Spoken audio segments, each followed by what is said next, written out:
Chapter 14 Secrets Joe was very busy in the garret, for the October days began to grow chilly, and the afternoons were short.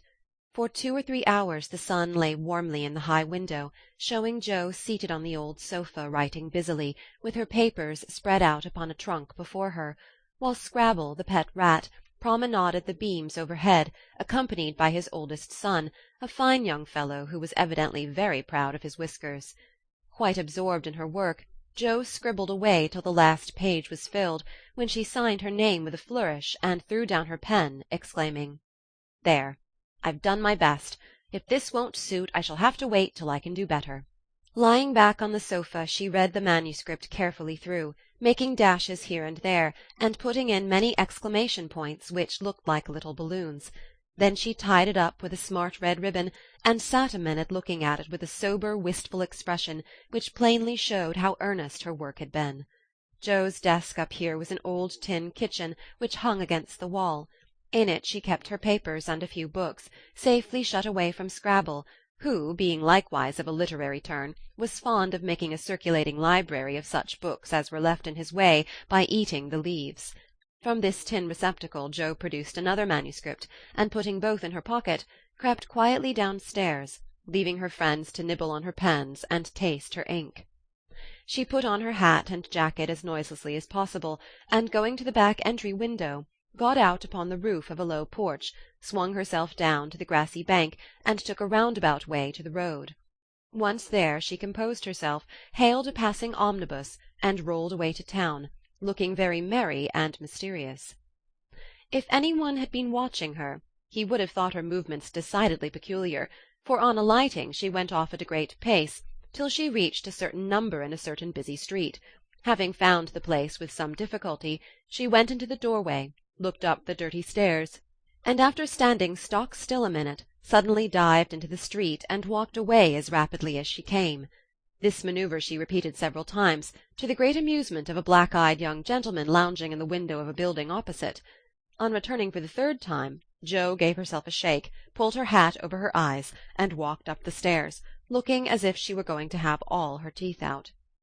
There was a dentist's sign among others, which adorned the entrance, and after staring a moment at the pair of artificial jaws which slowly opened and shut to draw attention to a fine set of teeth, the young gentleman put on his coat, took his hat, and went down to post himself in the opposite doorway, saying with a smile and a shiver, "It's like her to come alone, but if she has a bad time she'll need someone to help her home." In 10 minutes Joe came running downstairs with a very red face, and the general appearance of a person who had just passed through a trying ordeal of some sort. When she saw the young gentleman she looked anything but pleased, and passed him with a nod. But he followed, asking with an air of sympathy, "Did you have a bad time?" "Not very." "You got through quickly?" "Yes, thank goodness." "Why did you go alone?" "Didn't want anyone to know." "You're the oddest fellow I ever saw. How many did you have out?" Joe looked at her friend as if she did not understand him, then began to laugh as if mightily amused at something. "There are 2 which I want to have come out, but I must wait a week." "What are you laughing at? You're up to some mischief, Joe," said Laurie, looking mystified. "So are you. What were you doing, sir, up in that billiard saloon?"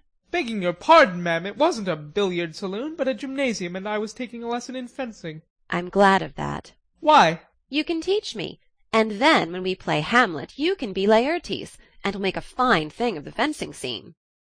Laurie burst out with a hearty boy's laugh, which made several passers-by smile in spite of themselves. "I'll teach you whether we play Hamlet or not. It's grand fun, and will straighten you up capitally. But I don't believe that was your only reason for saying 'I'm glad' in that decided way, was it now?" "No, I was glad that you were not in the saloon, because I hope you never go to such places. Do you?" "Not often." "I wish you wouldn't." "It's no harm, Joe. I have billiards at home, but it's no fun unless you have good players, so, as I'm fond of it, I come sometimes and have a game with Ned Moffat or some of the other fellows." "Oh dear, I'm so sorry, for you'll get to liking it better and better, and will waste time and money and grow like those dreadful boys. I did hope you'd stay respectable and be a satisfaction to your friends," said Joe, shaking her head. "Can't a fellow take a little innocent amusement now and then without losing his respectability?" asked Laurie, looking nettled. That depends upon how and where he takes it. I don't like Ned and his set, and wish you'd keep out of it. Mother won't let us have him at our house, though he wants to come. And if you grow like him, she won't be willing to have us frolic together as we do now." Won't she? asked Laurie anxiously. "No, she can't bear fashionable young men, and she'd shut us all up in bandboxes rather than have us associate with them." Well, she needn't get out her bandboxes yet. I'm not a fashionable party, and don't mean to be, but I do like harmless larks now and then, don't you? "Yes, nobody minds them, so lark away, but don't get wild, will you? Or there'll be an end of all of our good times." I'll be a double-distilled saint. "I can't bear saints. Just be a simple, honest, respectable boy, and we'll never desert you. I don't know what I should do if you acted like Mr. King's son. He had plenty of money, but didn't know how to spend it, and got tipsy, and gambled, and ran away, and forged his father's name, I believe, and was altogether horrid." You think I'm likely to do the same? Much obliged. "No, I don't.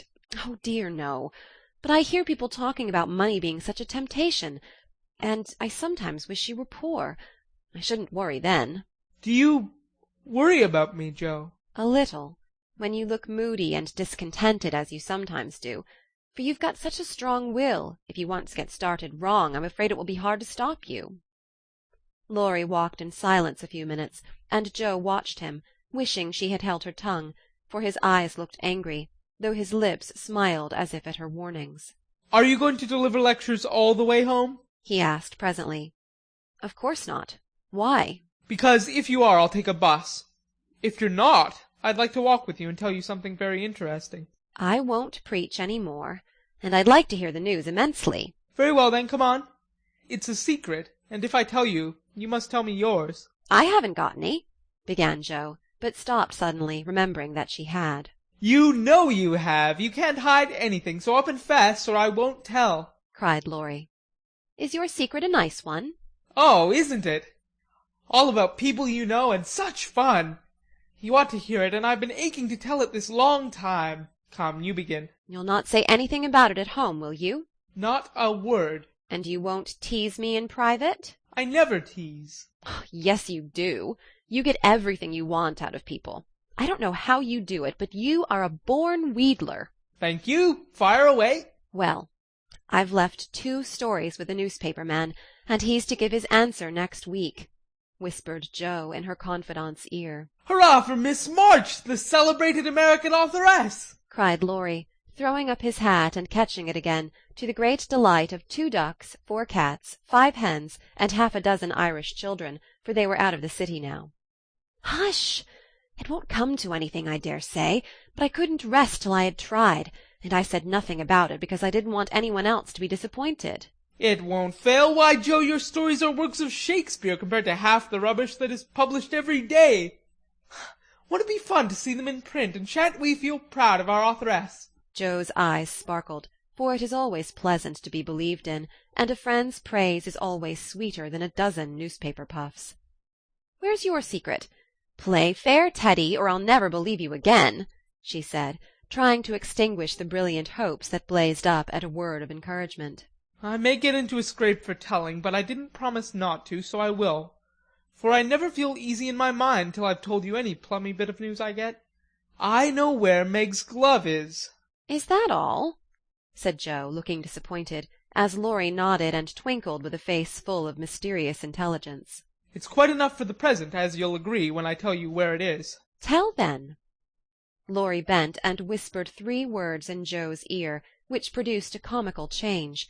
She stood and stared at him for a minute, looking both surprised and displeased, then walked on, saying sharply, "How do you know?" Saw it. "Where?" Pocket.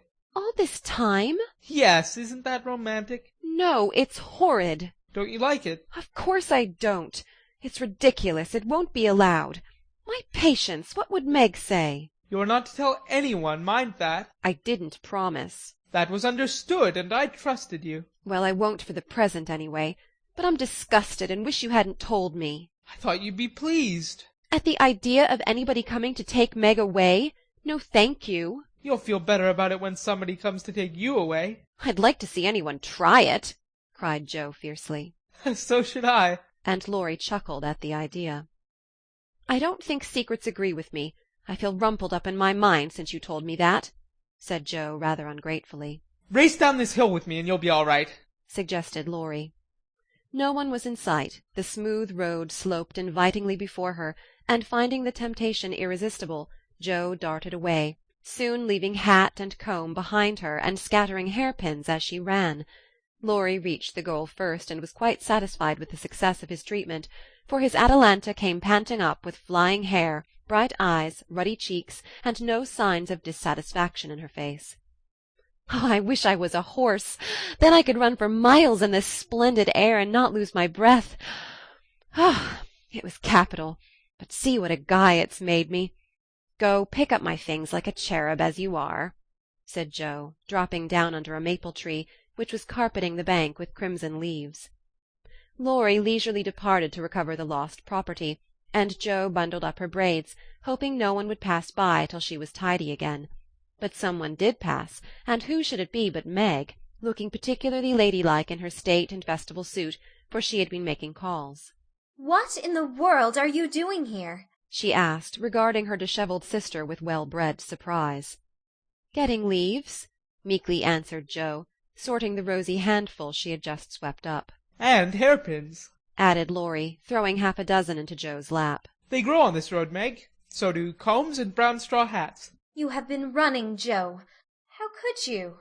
When will you stop such romping ways?" said Meg reprovingly, as she settled her cuffs and smoothed her hair, with which the wind had taken liberties.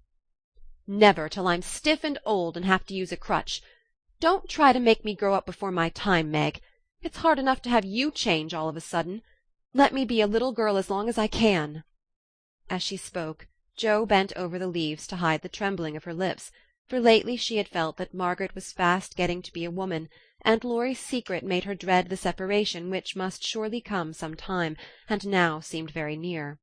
He saw the trouble in her face, and drew Meg's attention from it by asking quickly, "Where have you been calling all so fine?" "At the gardener's, and Sally has been telling me all about Belle Moffat's wedding. It was very splendid, and they have gone to spend the winter in Paris. Just think how delightful that must be." "Do you envy her, Meg?" said Laurie. "I'm afraid I do." "I'm glad of it," muttered Joe, tying on her hat with a jerk. "Why?" asked Meg, looking surprised. "Because if you care much about riches, you will never go and marry a poor man," said Joe, frowning at Laurie, who was mutely warning her to mind what she said. "I shall never go and marry anyone," observed Meg, walking on with great dignity while the others followed, laughing, whispering, skipping stones, and "behaving like children," as Meg said to herself, though she might have been tempted to join them if she had not had her best dress on. For a week or two Joe behaved so queerly that her sisters were quite bewildered.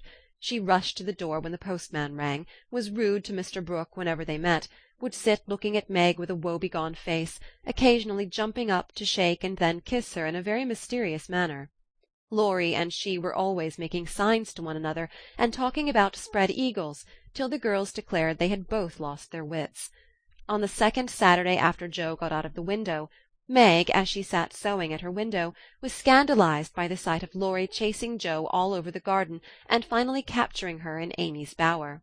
What went on there Meg could not see, but shrieks of laughter were heard, followed by the murmur of voices and a great flapping of newspapers. "What shall we do with that girl? She never will behave like a young lady," sighed Meg as she watched the race with a disapproving face. "I hope she won't.